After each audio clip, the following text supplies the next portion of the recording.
Oh, good evening, good evening, folks. Good evening. Come on in, come on in, come on in. How are y'all doing tonight? Hopefully, this thing is broadcasting, man. We are getting the platform up and running, and we're trying to get this thing right. Come on in, folks. Come on in, ladies and gentlemen.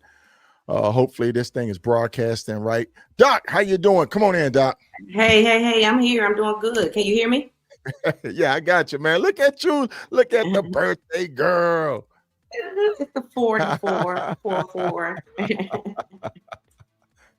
Oh, come on in, Doc. Come on in, man. Good deal, good deal. We got people coming in, chiming in.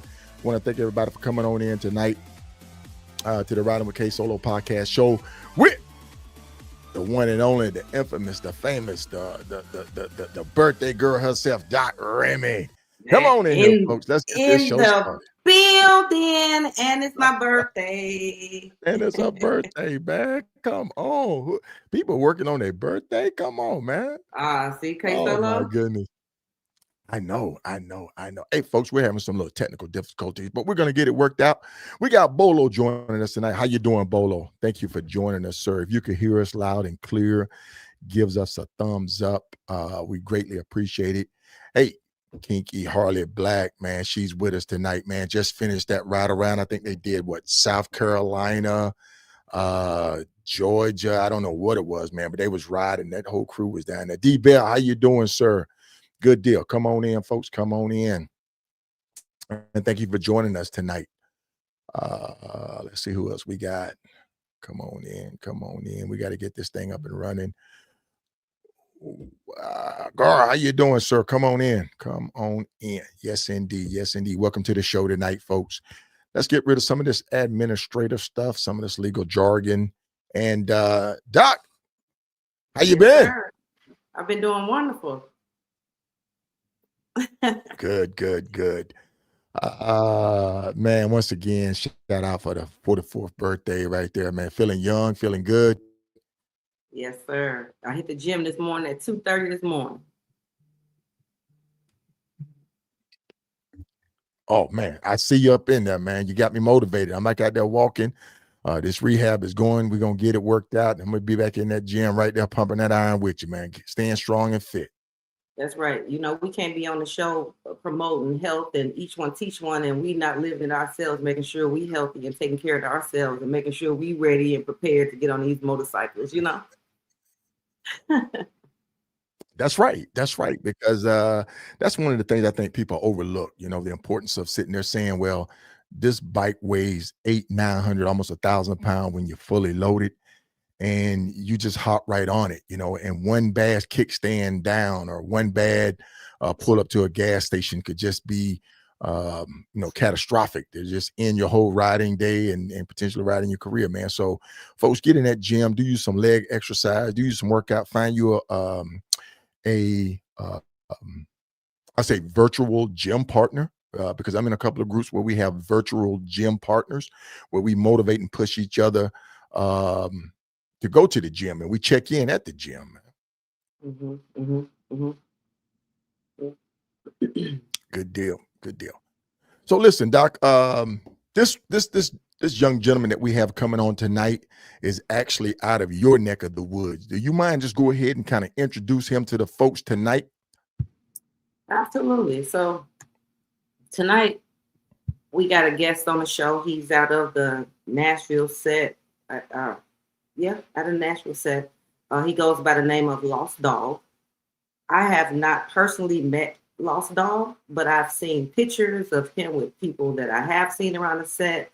Um, and we just haven't been able to cross paths. So I am interested to learn about his legacy. And someone told me, hey, this guy has a great story. It should be told. It needs to be heard. So you should get him on the show. And hey, here we are tonight. We're going to bring him on tonight. So without further That's right. ado, if we're ready, let's bring on Lost Dog. I think we're ready. Lost Dog, how you doing tonight, sir? Come on in, Lost Dog. We got you. Lost Dog, can you turn that camera? I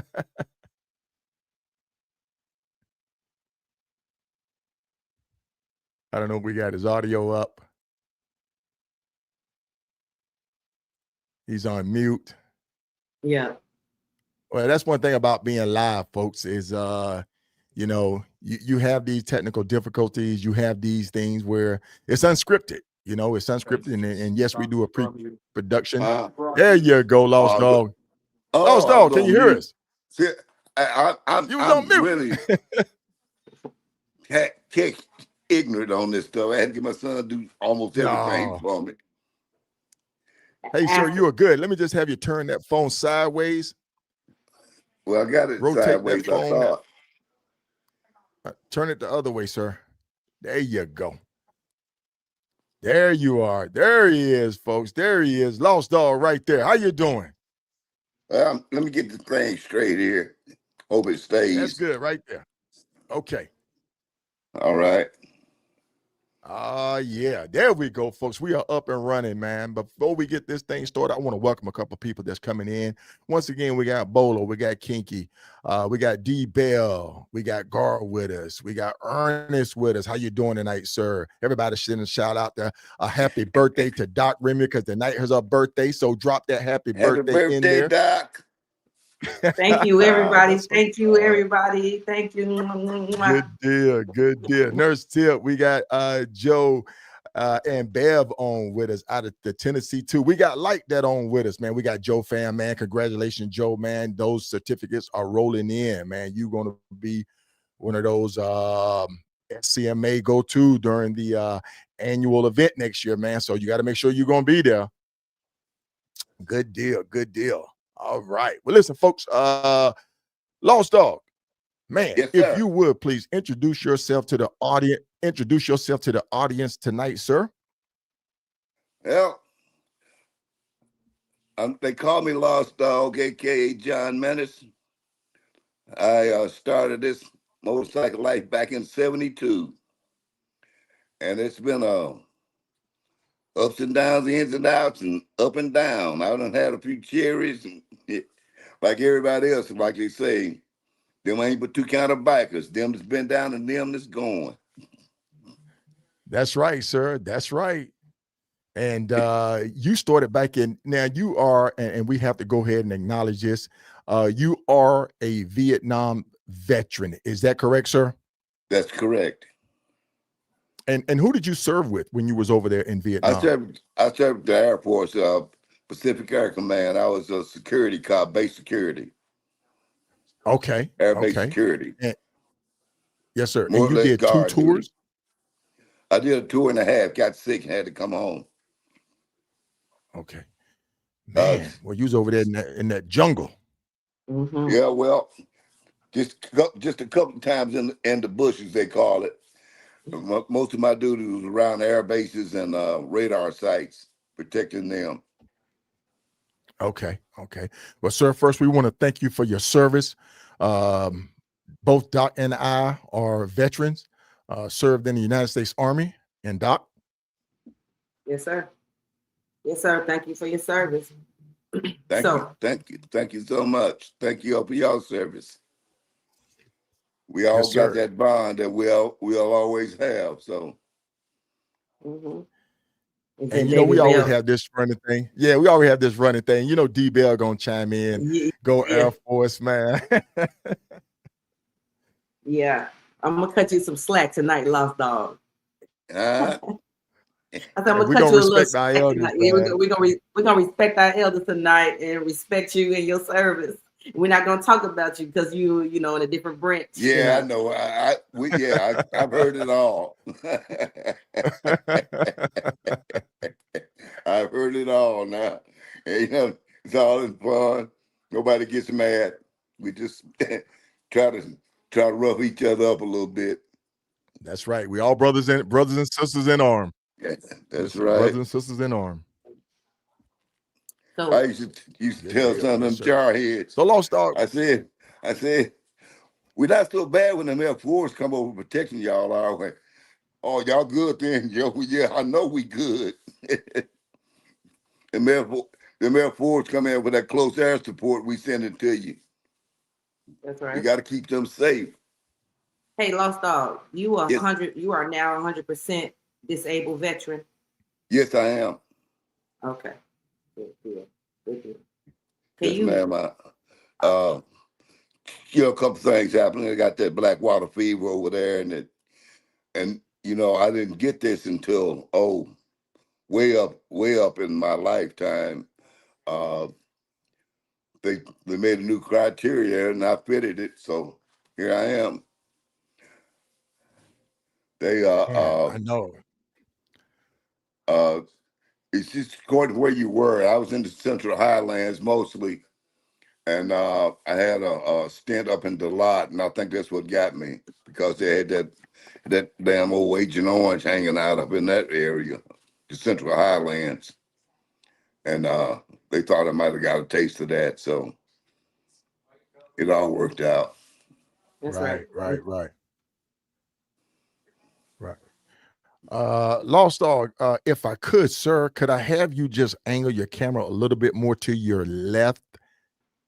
To your left. Just turn it a little bit more to your left because that light behind you is kind of a little bit bright and it's kind of fading you Oh, out. Yes, sir. We were looking good last night during pre-production, man. I don't know where you were at, but I'm like, that was beautiful. I'm sitting To in the your left. same Yes, sir. place. Yes, sir. I'm Turn it sitting to a in the little bit to your same left. That spot. light behind you, right? That light behind you is kind of fading you out so we can't see it to your right. There you go. Okay. That light Hey, there to Wesley, your come cut this light out over here. This one? Yeah. See if that's it. How's that?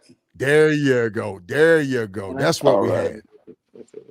There we Thank you, go. man. So listen, Lost Dog, we're gonna jump into this thing, man, and we want you to start out just telling us your legacy, where you started out motorcycling, first club, the region that you was in, and kind of how you got into it. Just build us up into your legacy of how you got started into this motorcycle culture for over 50 years.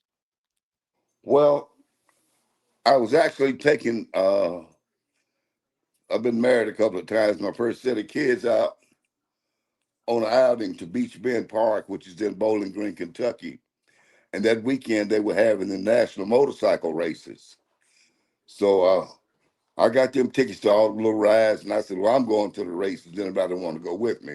No. I said, well, I'll go by myself. And I was watching the races, and this one guy came up on had a twin engine 750 Honda, had two engines on this one motorcycle. His name was Superbike Mike. And when he got through kicking butt around there, I said, well, I got to have me one of them. And that's how I got started. I think it was about 3 days later, I was at the Kawasaki dealer, bought me a 750 Kawasaki, which I should have never done. I should have bought something bigger, but it was but that's what I tell them now, hey, if you start out, just buy what you're gonna ride, baby. Don't start off with a small bike or they will whoop you to death. Because you think you can Yeah, they manhandle them, you will. can't manhandle them little things. They will do you in. That's right. Right. So, so you jumped out on one of them 750 cows, huh? Yeah, it's two-stroker at that. Oh man, a two-stroker, man. Yeah, I said it's fast. Listen, That's it. It was too fast for the kids. They didn't know nothing about no motorcycles.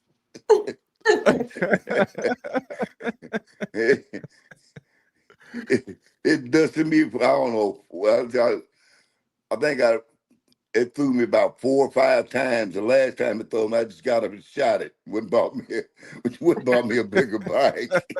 I did. They laughed at me. What you doing, man? Man, damn, this damn thing is killing me. It hurt my right ankle every time. man. It hurt my right ankle. I just said, "What am I doing?"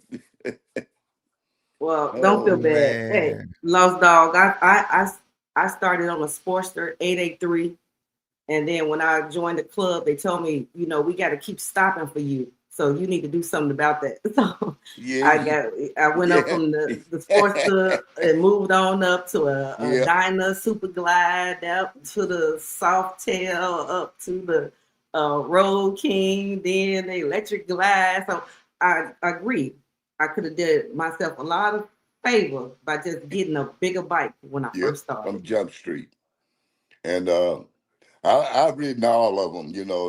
We had a talk about the Harleys and the Hondas and all that. I rode everything out there. I rode there with whatever I could afford at the time. Just as long as I had two wheels under me, I did not care. I've had, a couple of Harleys and mostly Hondas and Suzukis. And but like I said, I've ridden them all, and I really have no preference. It just as long as it was two wheels and I was rolling, I didn't care. Right. What would you say was probably much been your best bike that you've ridden in your tenor of MCing? The best handling bike I've had was 1100 Suzuki, GS 1100 Suzuki. I won a lot of money with that bike too, but as far as handling, that was the best handling bike I've ever been on. Like I said, I've ridden Harleys. I had an old bag I bought from a guy. It lasted about a year before I blew it up. And other than that, I've had Honda Shadows. I like the Honda Shadow because they was just durable. Right. Now you also was a street racer, correct? Yeah, I had Yeah. back in the day when I was a lot younger. I had a GS 750 Suzuki I raced, but my best money winning bike was, believe it or not, was a 750 Super Sport. But I had it, jacked up just a little bit. And like I said, we'd race over by Hadley Park. And, when the little bets started coming down, I watched the guys and just sit there and watch who I wanted to race. Because a lot of them had more mouth than they had heart. And I knew if I get out there on them and just put that bike like I know how to do it, I was going to win that race. I don't care what kind of bike he had. I beat 900s, 1000s. I beat them as long as I'm out to hole before you. I get out to hole before you, it's over. And that's the way it started out. It's over. I ain't letting you in front of me. Oh man, you stayed in it, huh? Yeah, I stayed in it. And like I said, that old Super Sport, it would just take off, man. It wouldn't just sit there and like the guys had those bigger bikes, sit there and we rev them up and burn the tire and everything. They go up in smoke. I'm gone.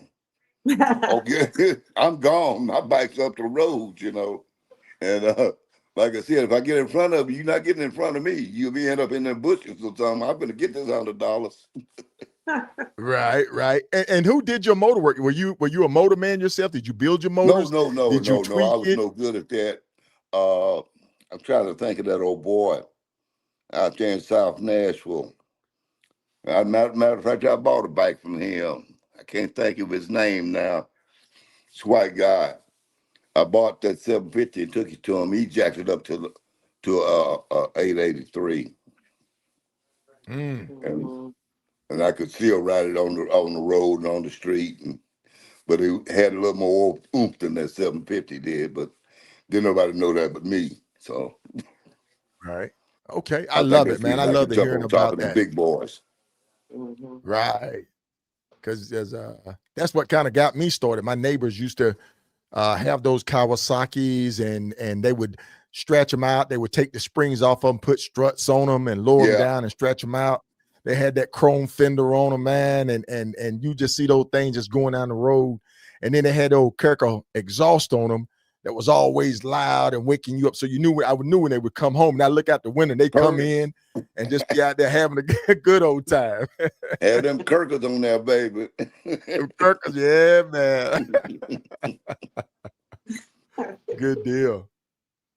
So, hey, Lost Dog, let's jump in. So now you started riding. You then came home from the military. You started riding. Tell us about the Cobra MC. That was your first club you joined. What did you have to do to earn your colors, and how did you end up in that club? Well, I was just out riding that 0750 Kawasaki I bought. I'd had it about a month or two, maybe 2 or 3 months. And I went out West Nashville for something. And I passed by this place, the old Metro Motel, what it used to be, and saw this old guy standing there at the door with his bandana on his head, a little motorcycle sitting out there in front of the place. So I stopped. And that's when I lost my ever-loving mind. Because I met P-Town Imp, the Providence Pimp. He said, come on, ride with us a little while. And I did. And I stayed with him for 8 years. But as far as I had to go through probation and all that, I wrote, hung out with him about a month or two before I decided to join. And I had to go through probation. And they had several different things. They would assign you a member, and that's who would be your sponsor. And the thing with them, you have a 6-month probationary period, or you could point out, and you get 1 point for every 100 miles you rode with a member or with the club. Of course, you could lose all those points by one screw up, and I lost a couple of them, couple of 100 points along the way. Get right up about 80, 90 points and mess up or something, or be late. And all them good points are gone. You got to start all over. So that was that part. And we didn't do nothing crazy. Like, after I became a member, anybody else that came in, we would never ask you to do anything we wouldn't do ourselves. I'll just put it like that. And at the end of your probationary period, we had to Halley Park. They'd wait till a bunch of people get around you, whatever about the street races and everything, and they bring our mascot out, which was a very young rattlesnake, and drop your colors off in there, in this like a aquarium. That's what we had, one of them big aquariums. Drop your colors off in there, and they said, there they are. Get them, Cobra. If you want to be a Cobra, get them. That's so I just reached in there and snatched him up. He was on one end of the thing, my colors was on the other. It didn't matter to me. I'm over here. And that's how I got mine. So, and then So it was all up and down the highway then. you telling me they drop your colors in a cage with a live rattlesnake? That's right. Man, shit. That's how you had to get them. Wait, did you know this? Did you know when you probating with this club at the end? Yeah, that's what you had to do. When you're probate, you got to feed that snake. You feed that snake once a week. Oh, you got to okay. feed that snake. Okay. Yeah, Now we're getting the gist of it. So little thing, cage with little white mice. You had to reach in there with it. Club meet was every Saturday. If we wasn't traveling. If we was traveling, it was on Thursday night before we go down to the Free Spirit Motorcycle Club. Right. And drop this little rat off in that cage and watch a snake. Hit it in about a minute and a half. It's dead, and he had it ate up in about 10 minutes. But you took care of that snake. As long as you probate, that was your job, taking care of that snake. Man, that's the first I've heard of that. Now I've heard of some rough ways of getting your cuts and earning them. Well, but that was the Cobra way. That's pretty awesome to hear. I like that. And then the point, and then the point system that you used, lose a gain. That's pretty interesting. Never heard that before. If anybody out there heard of some type of probate period like that, man, just kind of give us a thumbs up. Say, yeah, you heard of it, or you got something familiar with it, or maybe some of you out there, maybe even listening in, may have be familiar with that tactic. But sir, you started out where at your motorcycle journey, your club life? It started out with the Cobras in Nashville, Tennessee. In Nashville, but now you also, once you joined them, you affiliate. Well, I'm gonna say affiliated, but you kind of roll along, tag along, felt more comfortable with certain organizations. Which organizations did you kind of frequent or visit? Well, during the Cobra section, we were mostly like up and down I-65. At that point in time, there was only one other black, pretty big motorcycle club in Nashville, and that was the Roadrunners. We came in number 2. Then the El Amigos came in. Then this club started building up. Now, part of this area that we went to was mostly Huntsville, Birmingham, and Louisville. No, we didn't do much in Indianapolis. Columbus, Ohio. We went up there to heavy metal a lot, and heavy metal and the Trojans. Hung out with those guys. Okay. And they at that point in time, I'd run into some Naptown Riders, but they weren't in Tennessee yet. They hadn't moved the chapter down here. Now we only had one chapter of the Cobra Motorcycle Club. It was only one. That was the one in Nashville, Tennessee. We did. Well, I'll get to that later when we start talking about trips. We went to Lexington, Kentucky, to the King Cobras, and we tried to get them to come over to us, and they was trying to get us to come over to them, and it just didn't work out. But now, this was back during what, 70s, 80s. This is from 62, and I left that club in the 80s. In 1980, I think is when I left that club. Okay. And after those years in that club, it was a bunch of clubs in Nashville then. Asphalt Cowboys, Black Demons. It was a bunch of them pop-up clubs, A lot of them didn't last, but it was a bunch that came up. Now, other clubs in Middle Tennessee, like the Godfathers, we used to hang out with them every year. That was our thing, That they function every Father's Day, and they still do. And I go down there every once in a while just to hang with them, to see who's left. Most of the guys I know are my age are dead and gone, and I don't, really know the younger guys anymore. But we up in Ohio, Akron, we used to love to hang out with the Afro Dogs. And then when I was riding alone, I just hit everybody I could, I'd be just a loner, just riding in, see what's up. The Afro Dogs and the Zulus was my go-to place up in Ohio.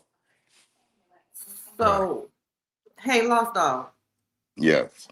When you say, okay, so this was after the Cobras. You did your time with the Cobras.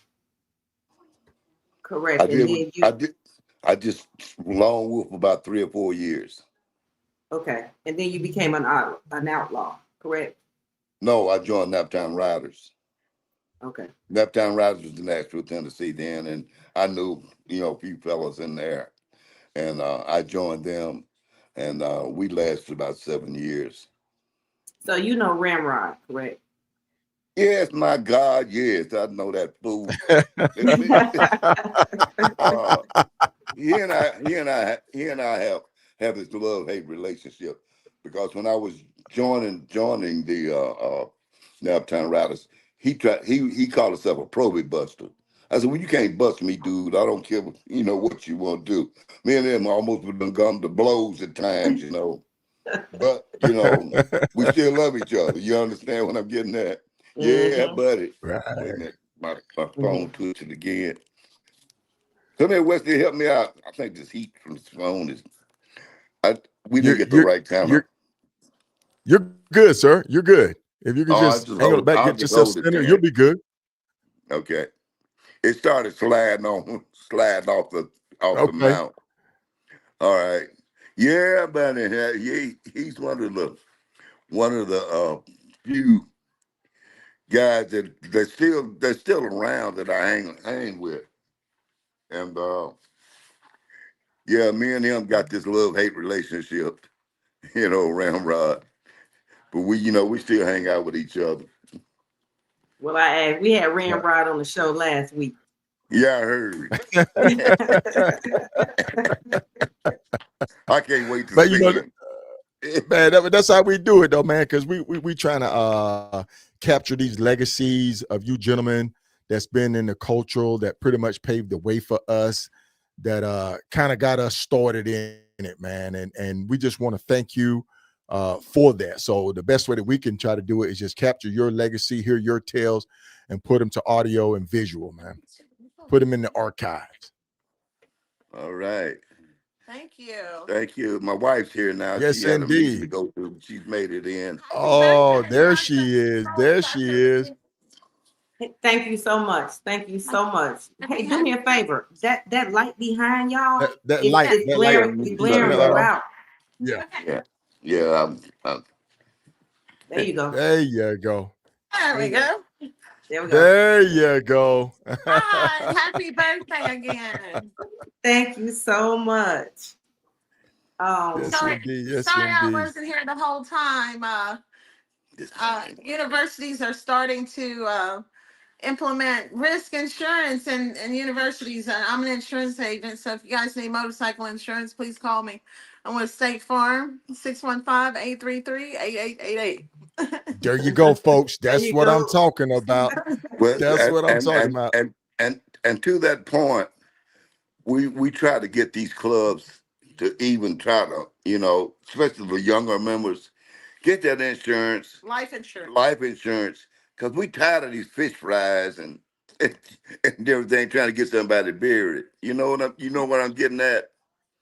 Yeah. Lot Right. of these people, they don't. I think they think they're gonna live forever or whatever, and you really need it, especially in that doing what we do, and like it in just a second. You take man, old brother Sweat. We went to bury one brother.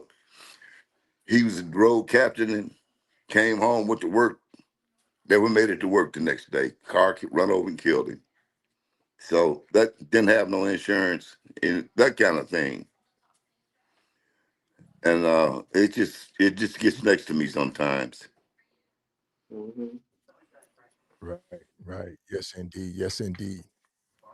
Well, Folks, we have no other than Lost Dog on with us tonight. Folks, we're sharing his legacies and journey. We just had his better half join us tonight, and we want to welcome her. We enjoyed the conversation during pre-production with her, and we are looking forward to hearing some of her tales and some of her adventures along in the culture. So just stay tuned, folks.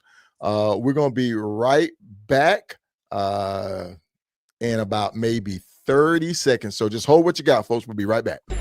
What's up, everybody, including Lottie Dottie? You already know what it is. It's your boy Retro. We in the building, and you already know we ride with KSolo, the rider. It's a privilege. It's an honor. Make sure you tune into the podcast, and you will be inspired. If you don't believe me, tune in and see. Your boy Retro told you so.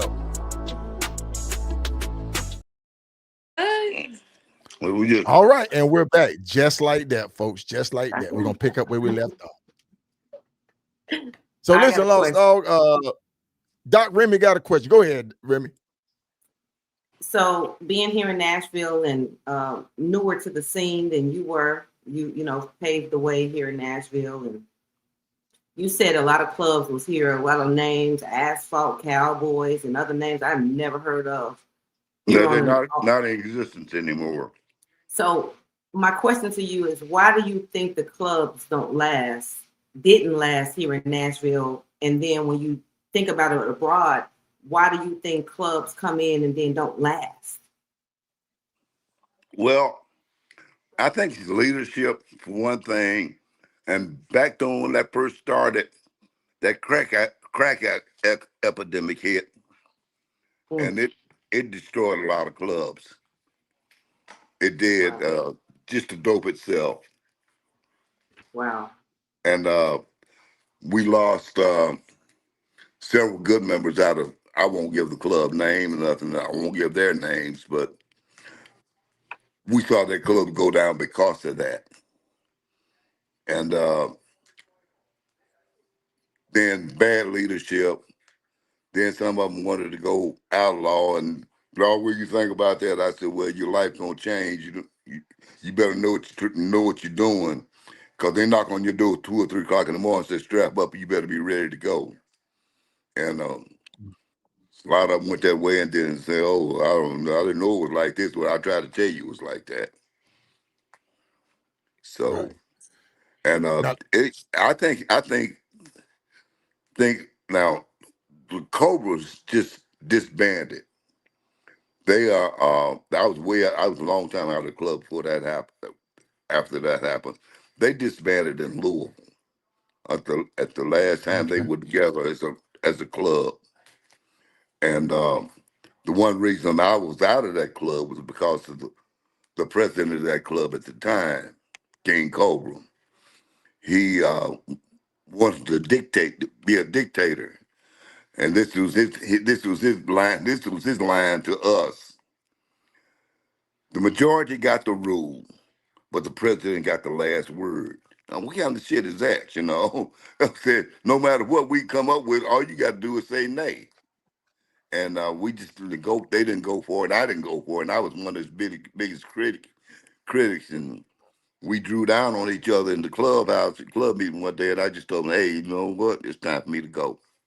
Mm. So Right. that was the way that was. They lasted, I don't know, about 2 or 3 more years. And then he was stealing from the club, and I caught him stealing. That's what really made him mad. I caught him stealing money from the club because we, like we said, we rode hard for 5 or 6 years. Just rode hard, rode everywhere, and we had our first function down on 12th Avenue North at our little clubhouse. And the first night we had 2,000 people out on them streets Wow. because we had rode hard and just went to everywhere we could stop. On them 2-day trips, because we all had jobs, had to be back Monday morning for a job. So we Right. rode, leave out there Friday, head back home Sunday. Anywhere from 2-hour ride to a 6 8-hour ride. That's that much as we did. Like I said, up and down I-65. And when we had our function, the people just showed up. And we spent $2,000 to pull it off, put $12,000 in the bank. 6 months later, we could have bought that place that we were in for $10,000. He didn't want to do it. We could have Wow. bought the whole building for $10,000. I said, let's do that. No, we gonna do this. We gonna do that. We gonna do that. And we was always at the odds. So I said it's time for me to go. They said, well, why don't you run for president? No, Right. Lost Dog don't want to be nobody's president because you're the most hated person in the club. You're the most hated person because you're not gonna satisfy everybody. Somebody gonna be always mad at you. Right. So I said, Right. I'm a Yes, soldier. indeed. That's what I do. I say I was soldier, Right. but y'all can have that. I don't want to be Hey, that kind of shit. I got a question for Mr. Mosley from Chop. Chop says, hey, Lost Dog, weren't there some Cobras in St. Louis, East St. Louis area? There was a Cobra club, but they were not affiliated with us. There was a Cobra club in the East St. Louis area. Yes. And we never got to party with them. Just those guys out of Lexington, Kentucky. And I think it was one club up there in up around Cincinnati, Ohio, that had a Cobra League on, and we partied with them 1 or 2 times. But no, we never got with those guys out in St. Louis. Okay. So Lost Dog, we're gonna just kind of catch up with now. I think we're in the 80s. We're in the 80s, 1980s. we've been in a couple of clubs, and you gentlemen are hitting that 65. Where did y'all go north? What organization did y'all function with up north, and how was that? Well, Naptown had a club in Indian. I mean, not Indianapolis. They did have one. That was a mother chapter in Indianapolis. Had a chapter in Louisville, and we would go hang out over with them, or the Red Devils, or the Red Devils, Naptown, and the other club. My mind's a little foggy nowadays because it's been a bunch of years ago. I'm trying to think. Right. Oh,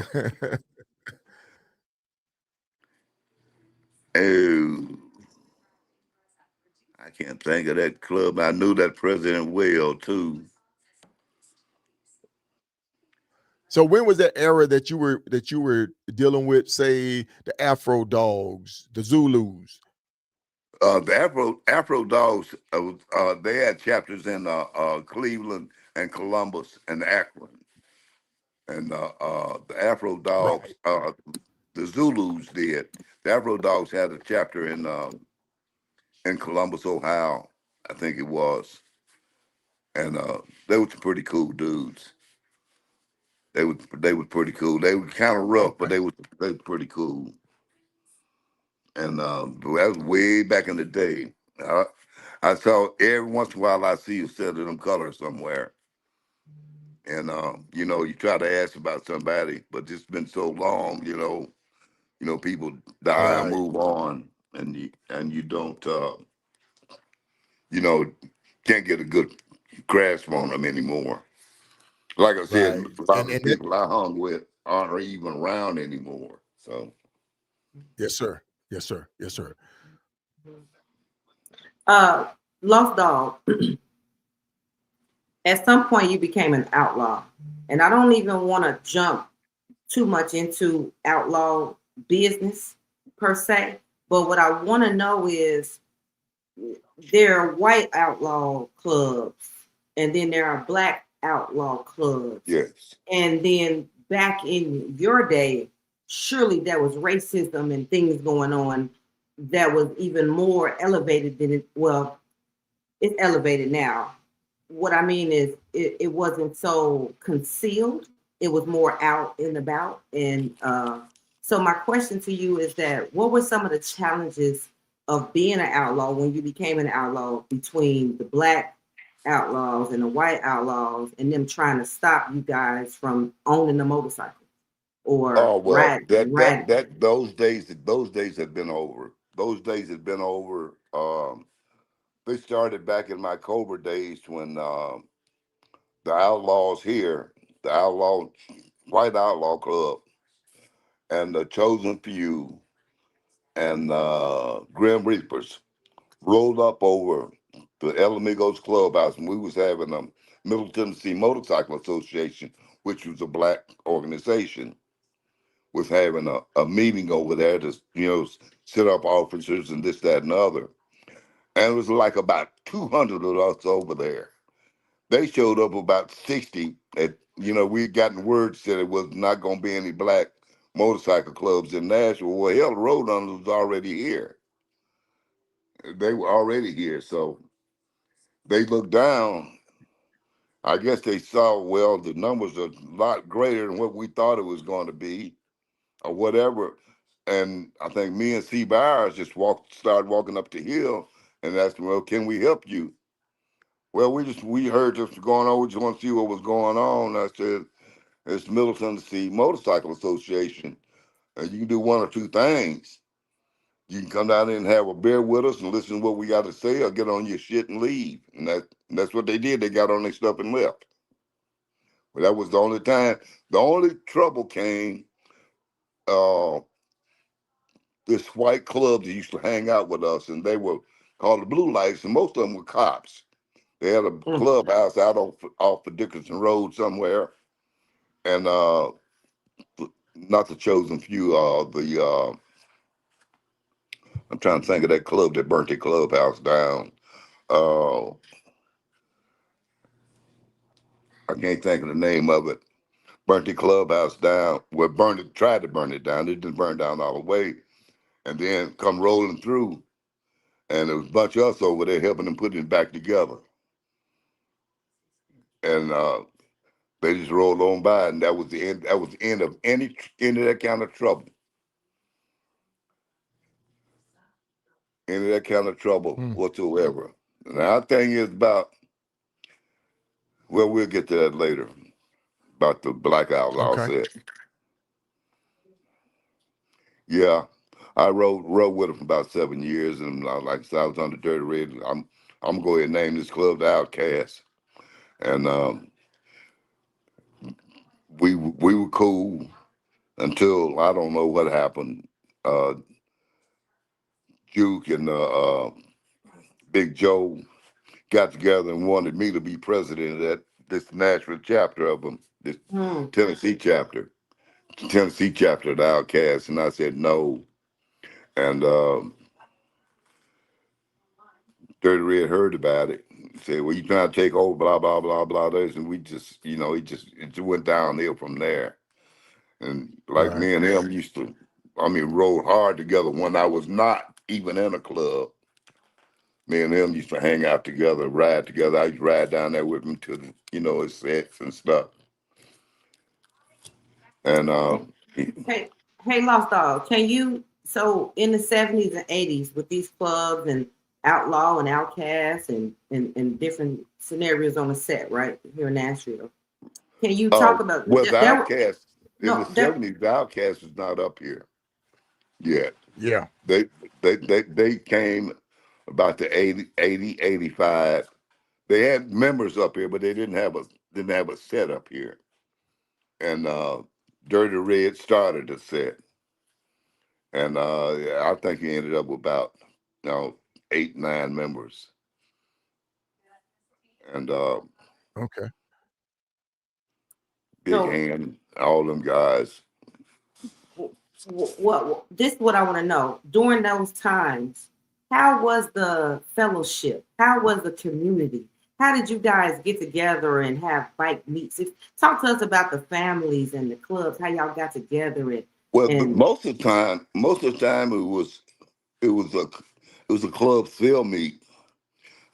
Each club would, we had a calendar that each club, went to the little meetings and signed up for dates for dances and field meets. And the field meet was the most family oriented thing we had going at the time. Because, it's just like a big picnic. Come out and watch guys do dirt racing, and we'd have things for the kids to do and all that. And but that was the main, how we all got together like that. We all supported each other. You come see me, we're gonna come see you. That's it's about like that. Okay. Right. Okay. And so my question is, Lost Dog, is the National Roundup. Were you guys attending the National Roundup? Did y'all have a play in it when it came to y'all area? Did y'all help them set up or kind of run it? Because I know they used to have a committee. They had a committee and all of that. Yeah. Well, we Flying Panthers were part of the one that was the first one that came, the River City Roundup, not the National Roundup. Mm-hmm. When something jumped off about the Roundup, we went to I think it was Wisconsin for the it was in Wisconsin for the National Roundup, and we were trying to get it in Memphis or in Tennessee somewhere, and all the clubs there voted on. You know how it goes. You've been to the Roundup, right? Yes. How they get to the next roundup's going to be. You vote on where it's going to be. Mm-hmm. Well, right. We had double the number of people that voted for it to be in Memphis than went for where they went to the other place. And we said, well, how did that happen? And what they were doing, they were counting the people and going out, and they were coming right back in the back door counting them again. And we found out about it. Me and Sunset out of the Hell Lovers found out about it. And he said, you know what? We just gonna start our own. And that's when they started that next year. We started the River City Roundup down there in Memphis. Mm-hmm. And we Doctor, set it off. We had a pretty good party. But we overspent and trying to make everything right and everything. Wasn't no money made. Didn't nobody making the money but the vendors. right. I said, who do we have down there? That band that made a Cisco Kid. That's who we had down there. That's who we had to pay. Mm. That's who. Now I have a That's question. who our I have a Friday. That's question. who our Saturday night a band was, huh? Okay. You said that you guys put on another rally, Riverside Rally? No, River City Rally in Memphis, Tennessee. River, And okay, River City Rally. the River City. Doc, are you familiar with that? No, never heard of it. I just wrote it down. River City Rally Roundup. Yeah, that's what I'm doing. I'm writing it down, man. This might have been before I was But born. I was born in 81, so I don't know. but it's one of You those were a little things young where for that one, I clubs think. talk about it. Yeah, clubs talk about it, and it's still in the area. Hey, like that, Mr. Russell Brown said, like that. He said, how long have you been in the present MC club? And I know we're kind of jumping around, but I want to get everybody question kind of answered. So I know your current club, the one that you retired out of, Flying Panthers. Is that correct, sir? Yes, I'm a retired member of the Flying Panthers. Right. And how long were you with them retiring out? I've been with that club 35 years. Wow. Okay. There you go. Like that, 35 years, man. That's commitment to the culture right there, indeed. Wow. 35 years. This is our 35 years. T-shirt I have on is our 30th anniversary shirt, which is in 04. And we had a real big rally for our 50th anniversary. That's how long we've been around. Okay. Mr. Is D the Bell Flying- shot a question. Mr. D Bell shot a question saying, "Do you still ride?" Oh no, that ended about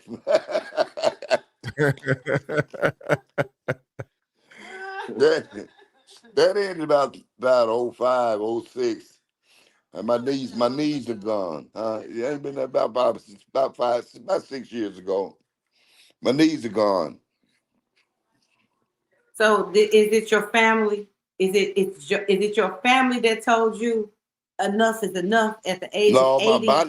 My body told me enough is enough. I have to ask this question because it's inevitable, and we're all going to face that time where we're not going to be able to throw that leg across that saddle, sir. How did you feel? And if you could share that personal moment with us, how did you feel leaving that part of you of riding and saying, you know what, it's time for me to let it go? How did it feel? What was your take on it? I wasn't sad. I just I wasn't just crybaby sad. I just knew the day was coming. It was going to come eventually, and I just just something you got to live with, man. I miss it. Sure, I miss it. Can I get your wife? Did you choose a 3 wheels option? Well, I buried the partner, man, Butterball out of the Cobras. We kind of grew up together and rode in the Cobras together, and he died a month or so ago. And I was going to get on a friend of mine's trike and ride in the procession. Well, my dumb ass gets on the bike, gets it out of the yard, and get ready to stop and put my damn foot down without thinking. And when I put it to the ground, I knew I'd messed up. Because off the bike I come, I'm over on the sidewalk and the bike going over toward the fence. I just, Oh man. you know what I'm talking about? Yeah. I put my foot down on the ground with a trike, and it was not good. No, not at Not all. good. And I was just thinking, well, this has got to be easy, you know, blah, blah, blah. But I'd never been on a trike, so I didn't know. It was just instinct. You know how you on your bike and you get ready to stop. You put your foot down. That was the wrong thing to do.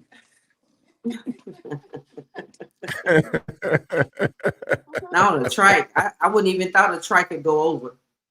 No, it didn't fall over. I fell off it. The bike didn't. The bike was okay. It went on about its business. Yeah. I'm the one rolling Yeah, around man. on the street. Doc, you had a question? I did. I wanted his wife. I know she's right there. Yes. Yes, ma'am. I just want to ask you. Yeah. Is it so? The set today, we're dealing with, you know, female riders and male riders and being on the set and not doing anything that we should not be doing with our brothers and sisters, and trusting your mate if you don't ride and he does ride, and you know. So I just really, as a person that has been through, y'all been married for years. How did you? How many years? 20. Okay, 20 years. How did you? I don't know how Lost Dog, or even we need to talk about how you got your name Lost Dog. But how did you and Lost Dog pan through him being out here on these roads in these clubs, as a couple? Well, when I met him, I went on all of the. It's definitely, I think we kind of touched bases on this, and I know your audience may not know. For me, I feel like the bike set is, we all know it's a culture, but then there's this subculture, and a lot of times I think people think it's, of course, it is a man club, man culture. But for females, and definitely different females, because I had never been a part of no bike set, didn't even know any bikers. I really feel like the women on the bike set are really already territorial, even if they don't even have any skin in the game. Meaning, if they're not married. You need to hold the phone. Even if they're not even married or have a man within the club, and everybody says that, Dr. Remy, what you just said. So, we're not supposed to commit incest. I mean, it's your brother, it's your sister. And I wish they would just stop saying that, because we all know that none of that happens. Brothers and sisters mess around. And I would say it's definitely not easy. And if you want me to, I know you didn't ask me this question, but if you want me to be completely honest, if I had to do it over again, I would not. Wait. I would not. We didn't talk about that. Hey, we didn't talk about that pre-production. I'll never date another biker again. We didn't talk about that in pre-production. Y'all want me to be honest? I'm gonna be real. You set us up with that one. Oh, well, I'm just saying. Hey, she said incest. I have never heard nobody talk about incest. Well, because I'm sorry. Well, I didn't set you up. She said it, and I've been hearing that since being on the bike. Oh, that's my brother. No, that's my sis. All of that. No, it's incest. So yes, it is. Well, touching on that, we talked about it last night. My advice to new guys coming in the club set. First thing I ask them, are you married? And if they say yes, I said, well, I'm gonna tell you, I'm gonna give you a bit of advice. If your woman ain't on with this, don't do it. Don't do it, because your marriage will not last. Now, if she ain't in that with you on this bike set, don't do it. Because it's gonna be hard enough if she is. Yeah. Well, you've already answered my question. Are you there? Yeah. Okay, you've already answered my question, because I was going to ask, what advice would you give a young person interested in motorcycle club lifestyle today, and y'all just answered it. Yeah, well, that part I believe. That's just I trust and believe that with all my heart. Because it's like you said, it's a subculture, it's a different life, and it takes up a lot of your time and a lot of your money, and Mm-hmm. it will ruin your marriage if she ain't with it. And you learn Right. really quick that anybody who rides, they really in first fall in love with the ride. Yep. So honestly, we say, how do you handle the bike club? How do you handle the love that person have for that bike? Because it takes on a whole new persona for that person who really loves the love of the ride as well, because they can get so enthralled and caught up with just the ride itself. And then here we go. Now we're at different club functions and different club, even our club meetings. And then you have this extra stuff thrown into it. So it's definitely not, I don't think it's easy for any couples to to make it. But I think with anything in business, riding, club, your extracurricular activities, you go back to why. I think we've always loved each other, and then we had a son. So our biggest anchor would probably definitely be our son. Hmm. Okay. Mm-hmm. Mm-hmm. Nice, nice, nice. You know, Oh man. and Go then ahead, Doc. Go ahead, Doc. it's the people I've met during the time. We have several chapters. We have 3 chapters in Kentucky, 4 chapters in Kentucky, Louisville, Lexington, and Franklin and Bowling Green. And I got kind of people I can hang out at each set. Now, the Lexington chapter, I don't know that much about because there's some younger guys. I only met a few of them, been around a few of them because like I said, I'm mostly retired.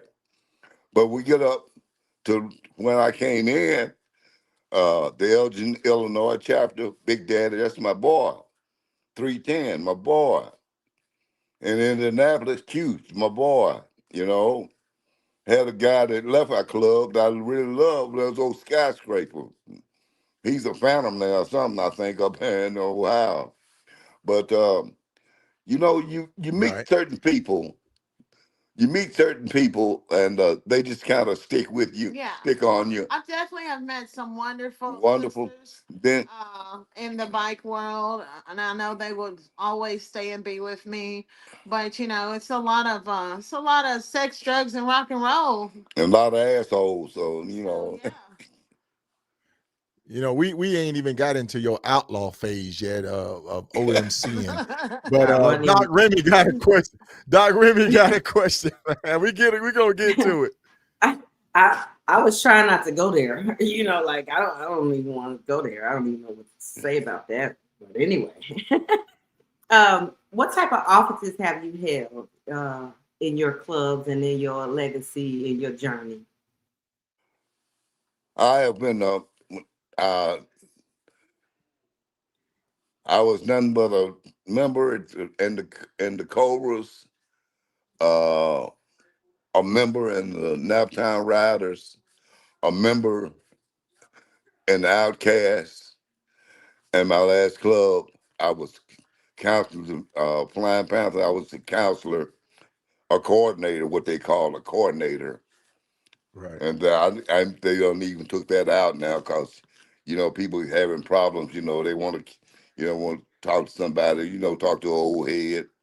And, I, just advised them the best I could because I wasn't living a quite normal life either. So it wasn't much I could tell them. Um, Right.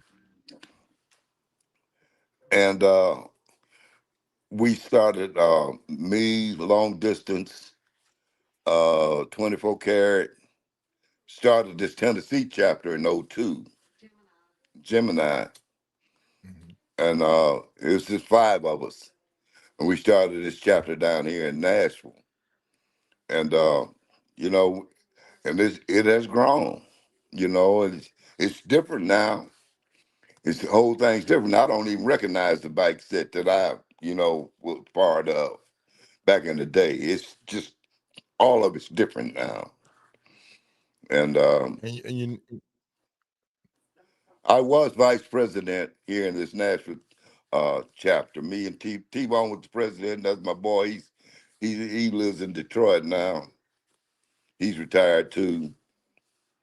And we ran this club with just a very few members. Uh, and like I've always trust and believe, I don't need a whole bunch of people to do nothing. Because when you got a whole bunch of people, you're gonna have them twos and fews is gonna do the work, and then the mother's just gonna fly the patch. And I can't right, stand people like that. You know, if you here to fly a patch, I don't need you in my business. We need people that's gonna right, do the work, right. do the job, do the ride.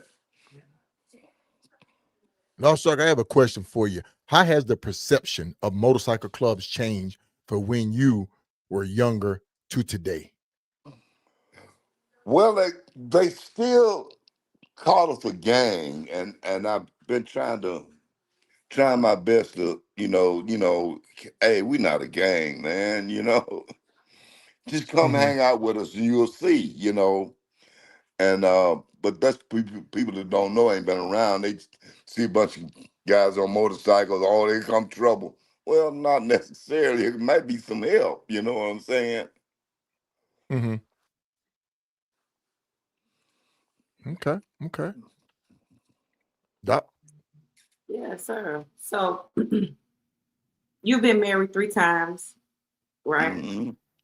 Um, you've been called to live in various states: Georgia, Oklahoma, Kentucky, Tennessee. Hmm. You've been able to witness the different sets in these different states.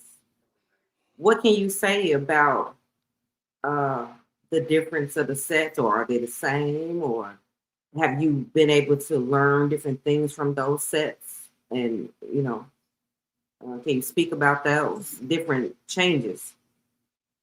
Well, it's like when I first got into the Flying Panthers, I was running back and forth. It was trouble up in Elgin, Illinois. We was having trouble. Club members and this, that, and the other at each other's throat about this, that, and the other. And I would go up there and try to, quell the disturbance. But like I tell them, you can't. My thing with my national president at the time was he liked to assign people presidents to their chapter. And I was totally against it. And we had been in rounds about it. I said, let the people pick their own president, Nick, because that's who they got to deal with. And like I tried to tell them, I said, we can do things in Tennessee at our club that they can't do up there, and vice versa. Like in Indianapolis, you get caught standing outside the clubhouse drinking the beer, they're going to take you to jail. Well, you can sit outside our clubhouse with Remy Martin and everything, sitting right there on the ground, drink much as you want to. And nobody going to bother, police ain't going to bother you. But that's just the difference in where you are, what you can do, and this is what you need to learn and know about wherever you out of, and don't go to some other set thinking you can do the same thing you do at home. No, you can't do that. You come, just sit around. All you got to do is sit around, check out, look, open your eyes for a minute. You see what's going on, then follow suit. That's the way I look at it. Okay. Okay.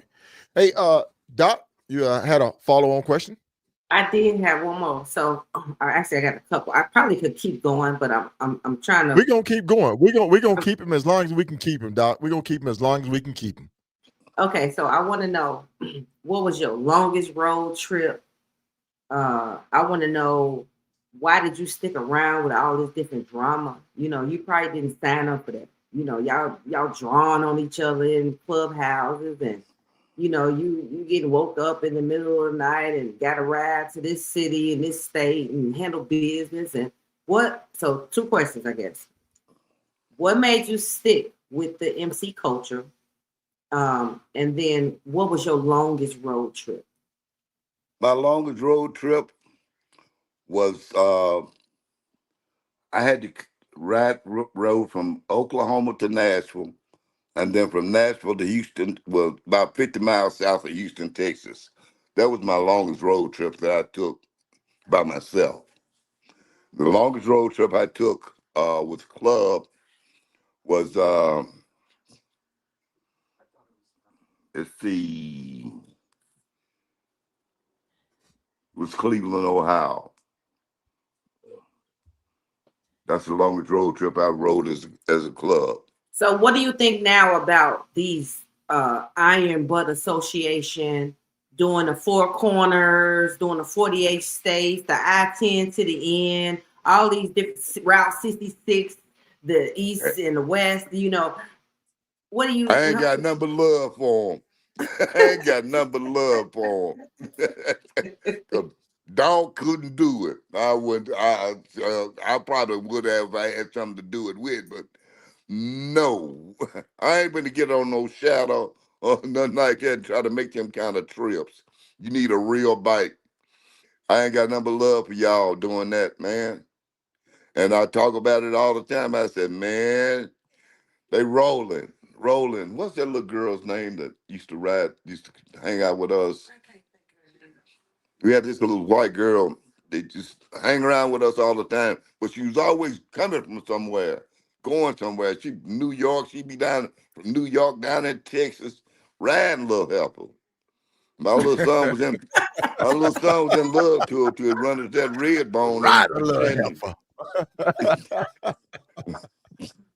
Hey, Lost Dog, we got a question coming in from Bolo.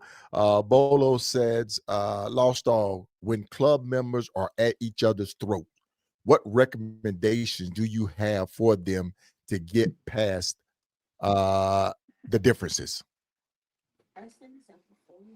Just, hey, the president need to get everybody else out of that. Whoever they at each other's throat, need to get everybody else out there, sit them two down there, and y'all figure it out. If you can't figure it out, turn them in. Let's go, because we can't have that disturbance in the club. That's just my outlook on that. Right. We can't have it. And now you say you always operated as a soldier, which means you didn't really want a leadership position. You I didn't, didn't want no leadership position. seek a leadership position. Do you feel as though being a soldier in a motorcycle club is the suit until the politics get involved, or wanting to become an officer, politicking for it, getting these people on my side, your side? That's right. You spoke how clubs fell apart before. That's how they fall apart. That's how they fall apart. I saw the politicking part of it when they would, people, vying for positions and this, that, and that. And like old Zan up there in the Illinois chapter says, dog, half these people wouldn't be here if they didn't have a position. I said, you right. And you can tell the ones just as good, just in there because they got a position. I just didn't want that part of it. And the only part of it I wanted was, hey, mount up, let's roll. That's the part I loved.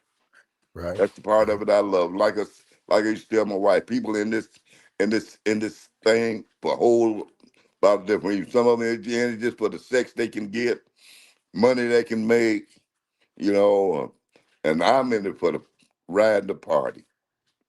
Right. And I have to ask you this question. That's what I was in it for. I love to ride. Right. That was more or less my therapy. I could be feeling bad as hell and get on that scooter, and 45, 50 miles later, I'm good. You know what I'm saying? Right. I'm good. That wind hit me, I'm good. And that's going to lead into my next question. What is the happiest moment of your life in the motorcycle culture, sir? The happiest moment of my life. Well, in the motorcycle I'm culture. just going to say that, help. You trying to get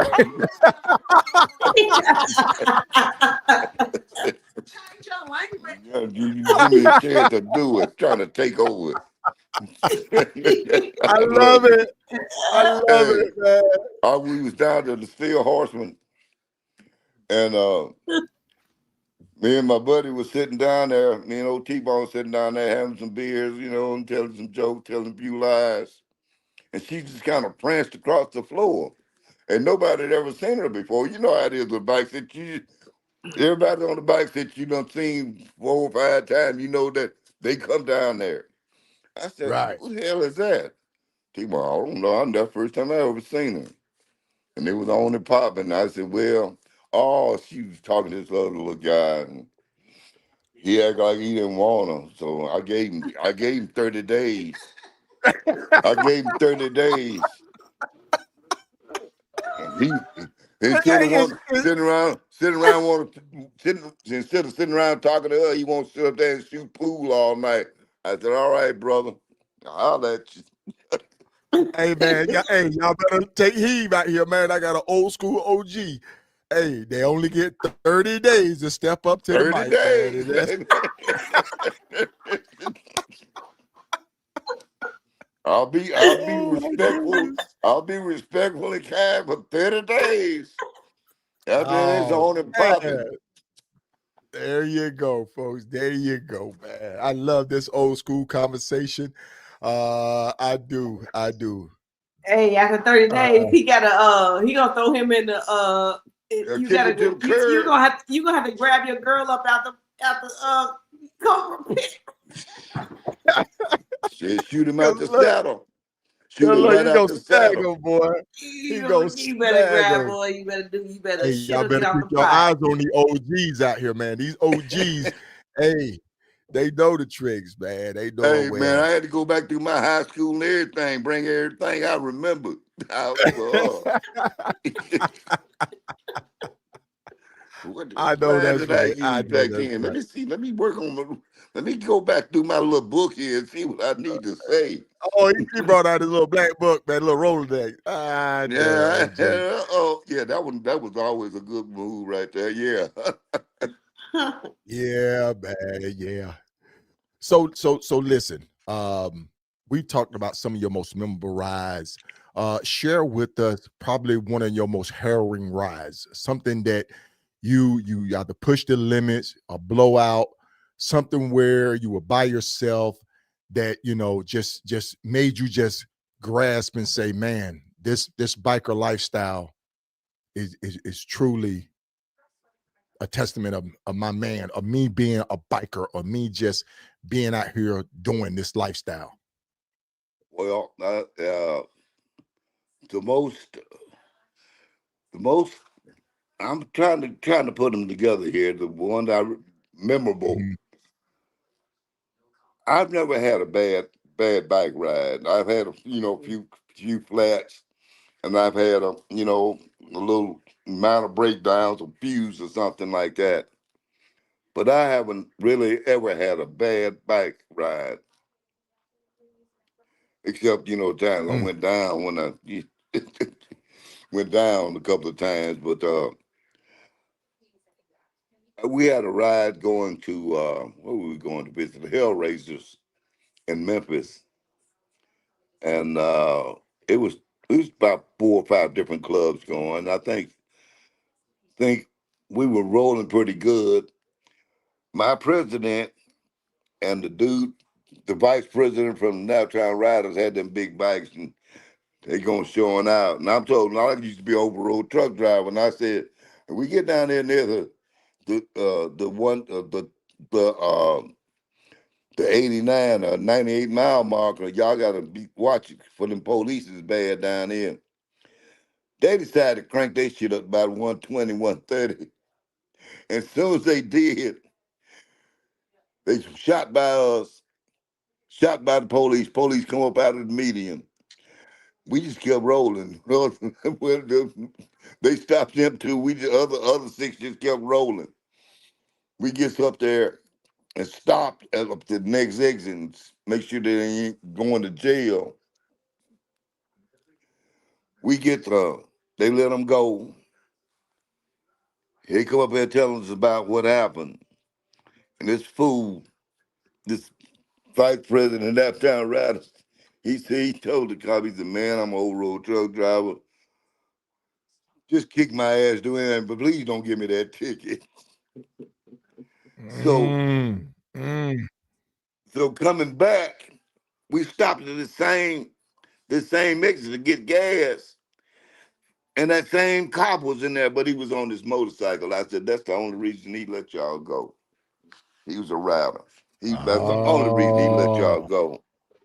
And I just remember that ride because we had a hell of a time down there with them fools. But right. it's like, I don't know, the rider the club is, the more I liked them. Because they were just more of my lifestyle, you know. There's couple clubs here, I think what they call the Gold Wings. They wouldn't even hardly let me in their clubhouse. You raise too much hell, nigga. Yeah. So some outcasts came to town. Some of my buddies from the outcasts showed up. About 16 of them. I took them straight over there. I went straight. They had bottles of Jack Daniels in their hand. You get out there and walked in there. And, well, y'all can't bring that in there. They never even stop walking. that damn what's that president's name? I can't think his name. He looked at me. I know he could have shot me 17 times. This young apple. I can't stand you, dog. I said, man, y'all need this a motorcycle club. Y'all act like y'all running the Waldorf Astoria or something up in here. Couldn't cuss, couldn't say damn or nothing up in there. We ain't having that kind of language. I mean, well, what kind of joint is this anyway? You know? Oh my goodness, man. Oh my goodness, Lost Dog. You are definitely giving us to his cut and raw tonight, man. Hey, we got what is this? Lockett Jackson, Tennessee. Selected first MC joining us tonight. Thank you for joining us. Selected few. Selected first. That's my club sister. Loctite. Oh, okay. Selected first. Yeah. I did say selected first, didn't I? Yeah, okay. Selected first. He said selected few, but I was saying selected first. There used to be a club called Selected Few up here. You not say that. Okay. Good deal. Hey, Doc, do you see that question asked by Joe Pham? Can you see that? Absolutely. He said, how long you been married, man? 20 years. But this your third marriage. Joe. This your third marriage. Yeah. Add them up. Let's see. Add them up. Add them up. I mean, 17, 20, 37, and 6. 37, you heard that 6. 37, right? That 37-6, Joe. That 37-6, man. Well, how many times you been married? I love it. All right. Hey, how many times you been married, Joe? Oh, yeah, got the best story. Yes, they do, Mike. Yes, they do, man. And we're loving it. Boot said, happy birthday, Doc. Thank you, you still got some birthday wishes coming in, man. You know it. Yes, indeed, Boot. Yes, indeed. We're loving and bringing this show to everybody tonight. We got another question that I'm going to throw at you right quick on the board. Lost Dog. What does brotherhood and loyalty mean to you? And how has that bond sustained you over the years? Well, that's the main thing. It's like the bond soldiers have. They never lose that. And this camaraderie thing with the clubs, even though you pissed off at somebody every once in a while, but hey, we still brothers. We gonna be all right. You know, old Buck Jones. I mean, Buck Wild. Used to have our little rounds and everything, but in the end, we still brothers, you know. Right. And you got so mad he wanted to jump on me one night. I said, well, go ahead. I said, I know I can't whoop your ass, but if it's going to make you feel better, go ahead. I'm going to give you what I got, give you the best I got. Well, dog, man, I'm a little wrong for that. I said, yeah, you dead wrong, but, whatever. But you ain't finna jump on that boy because he don't like you. Everybody ain't got to like you. Right. Man. I just stopped the fight, and he thought I was interfering in this business, and but me and them cool. We just ride hard together, Mhm. and we. I think we were going to Chattanooga to the ride some club in Chattanooga. We ended up the Headhunters, yeah, in Chattanooga, and we ended up at the Outcast. And we hung with them all night. But that's how we were, and Mhm. some of the sets, some of the Outcast sets, I don't fool with them boys in Bessemer because they just over the top with their crap, and these boys up here, well, I know all of them, and every once in a while we have to straighten them out, well, this is our set. Whatever you do over there is fine with us. We are not affiliated with any other club. We're a standalone club. We can look after our own. You don't like what's going on here? There's the door. Right. Because we don't Right. take no shit. We don't mess Right. with nobody, and we don't take no shit from nobody. So Right. that's just the way it is. Okay. Okay. But I I wanted love it. I love the brotherhood, and you're gonna run into little nags here and there, and the thing that bothers me most now, this power thing that these uh diamonds have going on. Hey, y'all black, man. You ain't got to do what them white boys do just cause you don't like what they do, or everybody's welcome in our clubhouse. Everybody welcome in our house. And Right.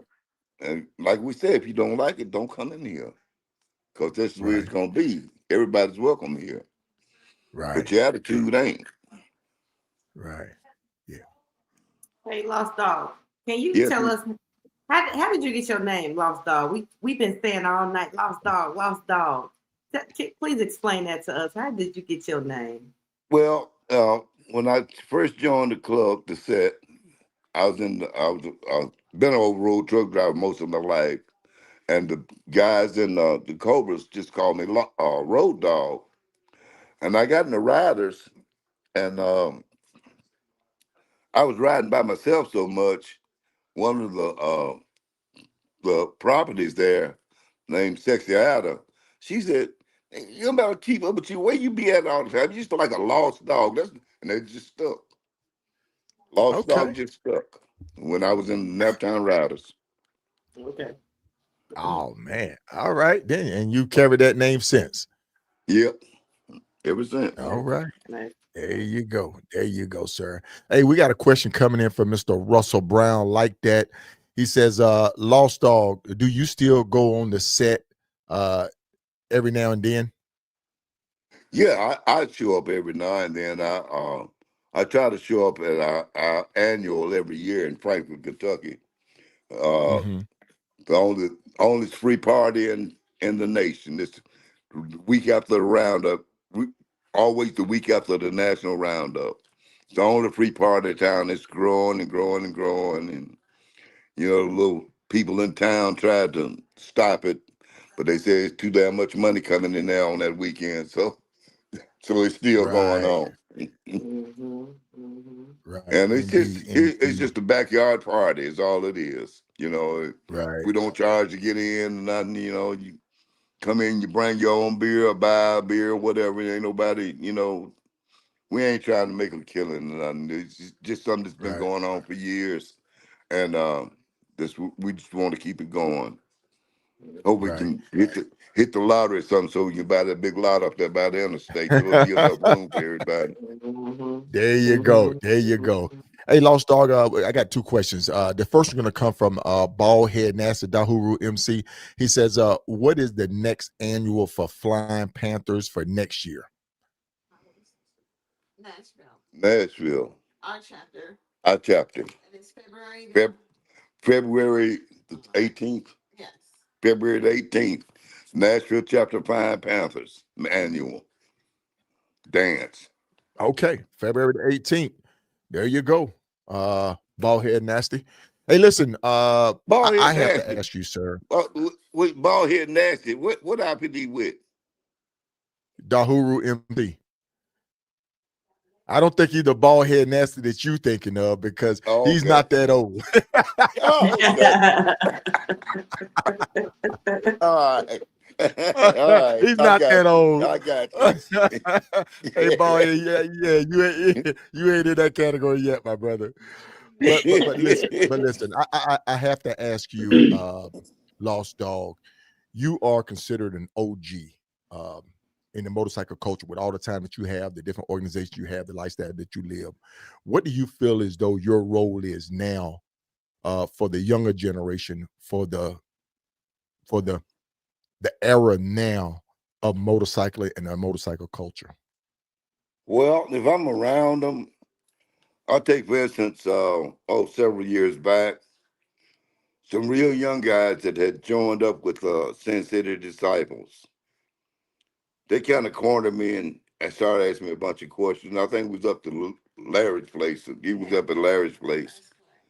And I was sitting there talking to them, and they just kind of like sit down and like had their mouth dropped open. And I'm telling them about the life.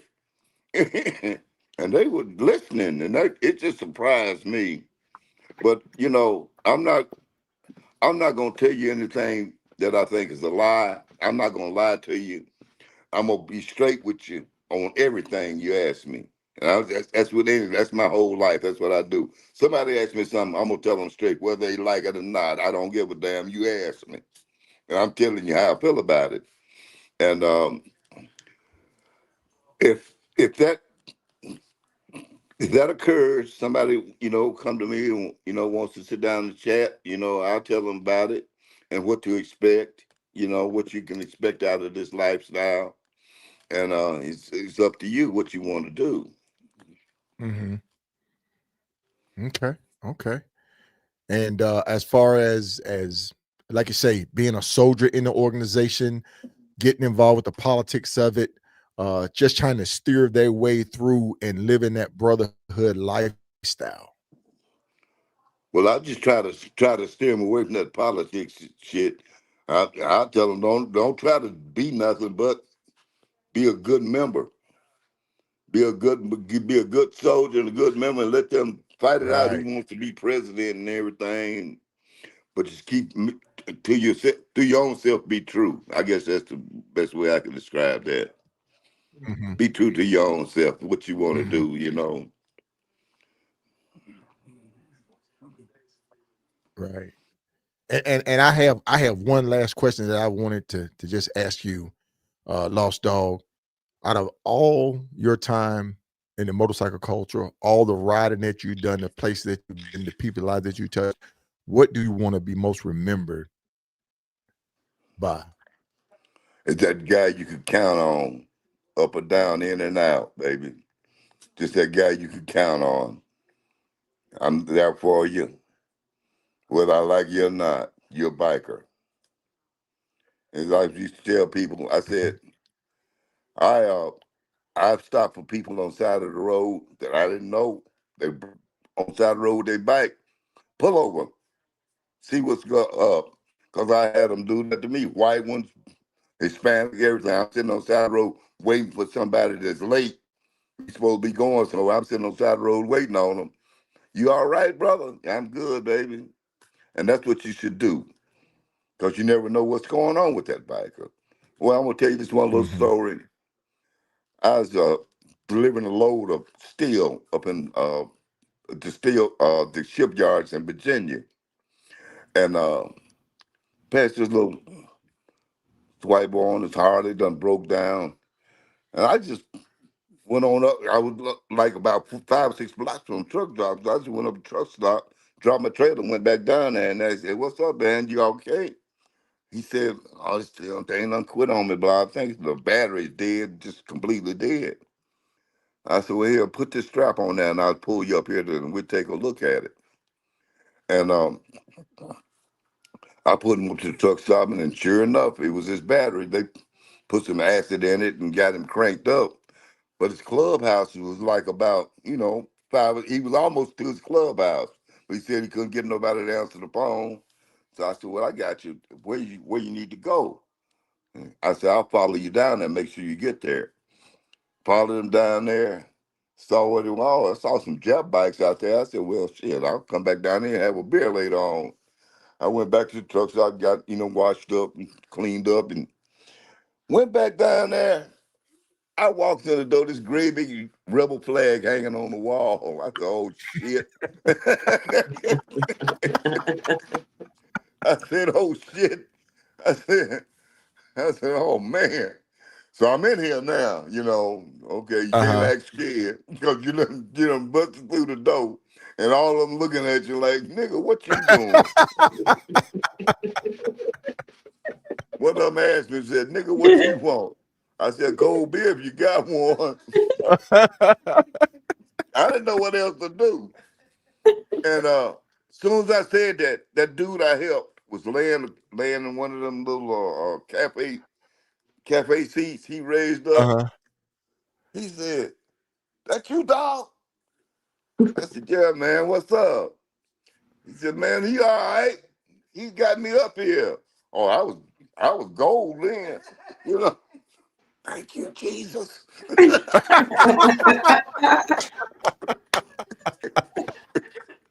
But that's a story I never will forget. Oh, man. I saw them jet bikes out there. I was, okay, ain't no Outlaw club, I was just going in there give me a beer. Right.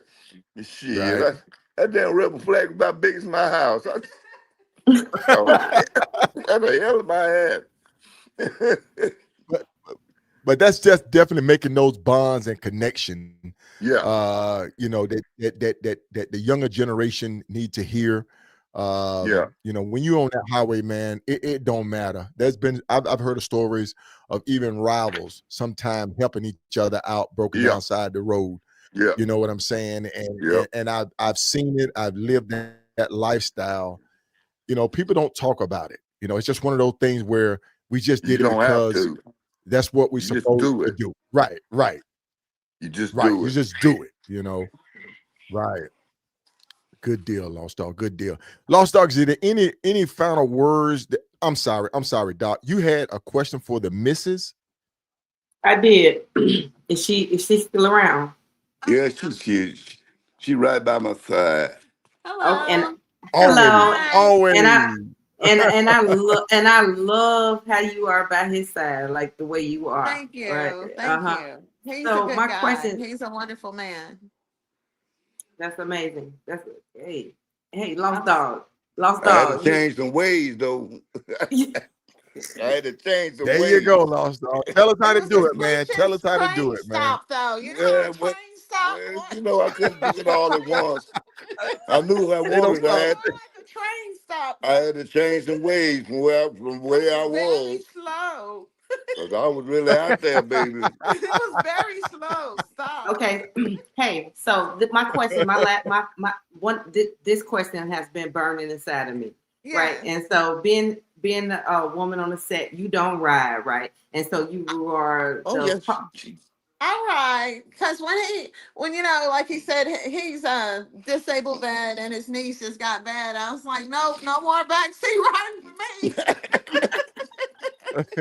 So Sam Bow out of Naptown Riders, I can't think of the other guy, but he's a retired police officer, retired police escort officer. They have a bike training class. They're really, really great teachers. So no, I ride, and then he bought me what I forgot because we sold our bike when we stopped riding 5 years ago. An intruder. Yeah, so no, I love riding. It's like the best thing. I don't think we need psychologists. We just need to teach people how to ride bikes. Wind therapy is amazing. Are you talking about Uncle L? Yeah. No, Uncle L. No, I was. No, I'm talking about the guy who. I thought she asked you knew Uncle L. No, she did not ask me if I knew Uncle L. She's talking about who Sambo. I can't think of that guy's name. He's a retired police escort officer. Okay. But anyway, they're great. Bike teachers. Did you have problems with women on the set when you came in? God. Yes. Uh-oh. Because again, the Uh-oh. set culture is subculture, you know, and I get, and like 6, 7 years in, I get it. I was like, oh, that's why they didn't like me, because they like, who is this girl? You know, because like I think my husband mentioned it earlier, you always know who you're around, even they're not a part of your club, the club organization, your club you're in. So a part of it I know is because I am different. I've never been around bike people. But I'm a type of person, you don't have to like me, but you will respect me. And do not let the smooth taste fool you. So, but yeah, they thought I was this little country girl from Giles County that was a cream puff, but they got puffed. So yeah, for sure. Oh man. Oh man. I love it. I love it. So, Lost because dog. I'm not, Any I don't cause trouble. I love people, and like my husband said, I really love the camaraderie. I love I remember when I first started coming around the bikers, and that was before I became a Flying Panther. I was like, who are these people? I love these people because everybody gave me a hug. I love love. It was like I felt like it was it was just so much love, and to be honest, even because I hadn't even met him yet, like he said, I was dating this other guy that was trying to get in the club, but I don't know if we were dating. Anyway, that's another story. But I just felt so safe. I felt so comfortable, and then I love the connection. I love speaking with touch. I love how we really initially I feel like have a baseline true love for one another. Is I don't know what's changing and why I mean, I know things have to change. I just don't know why it's changing in a certain direction that I feel that I didn't feel. I necessarily don't always feel that I felt 20 years ago. But yeah, absolutely, it was conflict with girls. I'm different, and as you can tell, I talk country. I'm country. I'm not from Nashville. I noticed Nashville is just a big old little city. So a lot of people, they knew each other, but nobody knew me. And I don't know, I just think that's general with some women sometimes, and people general actually. It's that, yeah, they try to generalize you without getting to know you. Definitely on the bike set, it's like, wait a minute. And then, and dog who he was already who he was, and everybody knew him. They was like, well, what is she doing with him?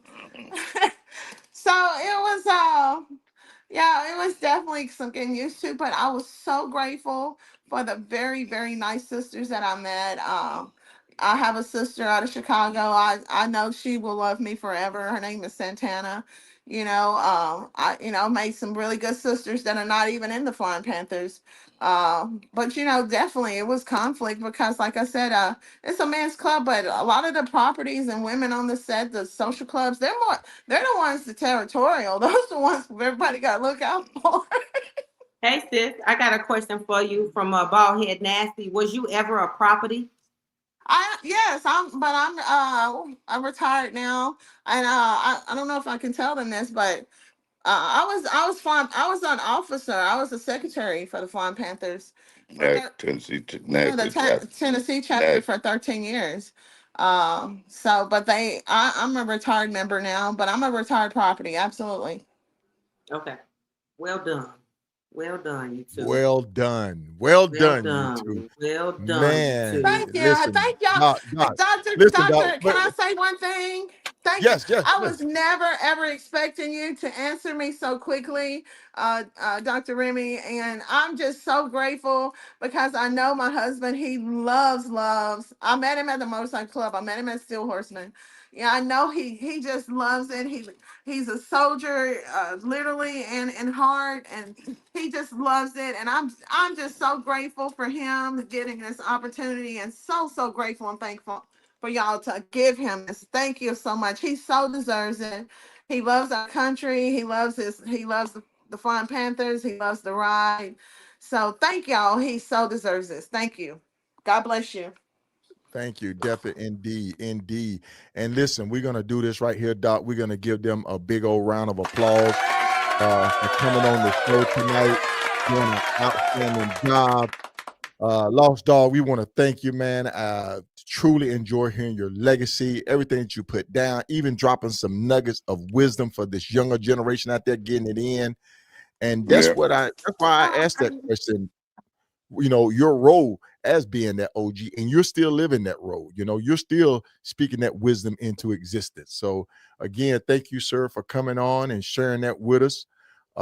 Man, I mean, man, Doc, I'm lost for words, man. We've been asking questions. He's been giving it to us raw and uncut, man. That's the only way I know how to do it, baby. You ask me, I'm gonna tell you. Awesome job. I know I get around some of the younger members. Oh, while out in my chapter down here, he said, I don't go over that much no more, but when I do, he said, come give me some of that wisdom, baby. I said, well, I got it. I'll tell you what I know. That's all I can do, baby. I tell you what I've learned. Hey, it's been an honor having you on the show, Lost Dog. It has truly been an honor. All right, thank you. We guys. will be in touch with you again, sir. And yes, sir. And hopefully we'll try to make that annual February the 18th, 2026. It's the 21st. Oh, she looked at the 21st? 21st. Okay. Okay, 21st. 21st. Okay, 21st. Yeah, we got a clubhouse over off of Dixon Road, and it's about, I don't know, 10, 15 minutes from where we have our party at. It's about 10, 15 minutes to get over there to where we have our party at. Yeah, clubhouse is on Dickinson Road. Okay. And good deal. That's where we have our meet and greet, and we have a big party over there at the place we've been having it for years. I think we got a 5-year lease on it now. That would be nice. I know. I'm just saying would be nice. That's the president. That's the president now. Okay, good guys. Deal, good deal. All right, sir. Thank you very much. We're gonna just send you off on a big old happy good night there, and hopefully we can try to make it out there in February. All right. Please do try. Okay. All right. Y'all take care. All right. Love y'all much. Good night, y'all. Ride easy. Love y'all too. Good Ride night. easy now. Ride easy. Ride easy. That's what I'm talking about. Ride easy. All right. Doc. Hey. Man. Hey. Hey. Hey. Hey. Hey. What? We're killing it. We're killing it, Doc. Oh my goodness. Great show, Doc. Great show, man. I think we did it again. I think we knocked this one out the park. Boop. Very informative, intuitive questions. You know, brought out his legacy, and share some of that wisdom, and old school wisdom of going back, man. I love it. That's what I love. That's what I love. So listen, Trip Talk is gonna be coming up Thursday. Trip Talk is gonna be coming up Thursday. Who we got on there? Who we got? It's gonna be a surprise. It's gonna be a surprise. Okay. See that? We can't even get ready for this one. It's gonna be a surprise. But listen, we want to thank everybody. I know I put a blast out earlier, just kind of thanking everybody about how we're trying to just establish the podcast and how we're trying to improve it and be better to try to get a broader audience. We hope that the material that we're bringing y'all are relevant to the culture. It's, you know, we're trying to capture a little bit more people's legacies, not just the writing aspect of it, but, you know, their time in the culture. Yes, sir. Indeed. Yep. So once again, we want to thank all of our subscribers. We want to thank all of our supporters to the podcast. We greatly appreciate you. Well, Doc, before I send you off, I want to just say this right here. Happy birthday to you. Happy birthday to you. Happy birthday, dear Remy. In the building. Happy birthday to you. All right, Doc. Thank you. Thank you, everybody. Yes. Indeed, Doc. All right, Doc, you have a good night. Good night. All right, folks, I'm out of here, man. We enjoyed having Lost Dog on. Great show. Doc Remy knocked it out of the park as always, man. She is the greatest host there, a co-host there could be, man. Greatest co-host there could be. All right, folks, I'm gonna get ready to get out here and start beating my gum. Well, look, You know what my motto is, man. Aspire to inspire. And if you do that, you'll definitely be legendary. All right, folks, I'm out of here. Y'all have a good night.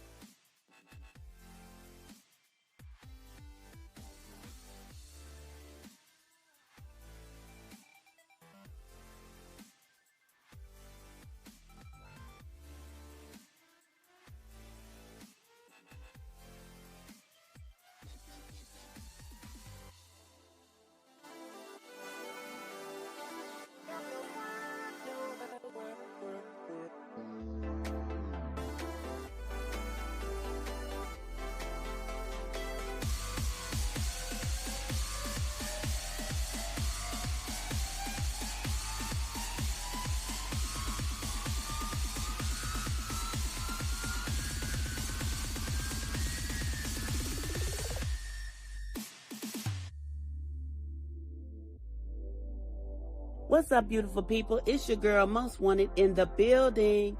You already know the vibes. Inspired by KSolo, the writer. If you haven't tapped into the podcast yet, you're missing out. Go check it out, catch a vibe, and get inspired. If you're already tuned in, keep that energy flowing and that podcast on lock. This your girl, Most Wanted. I'm out. Yo, it's your girl A Boogie.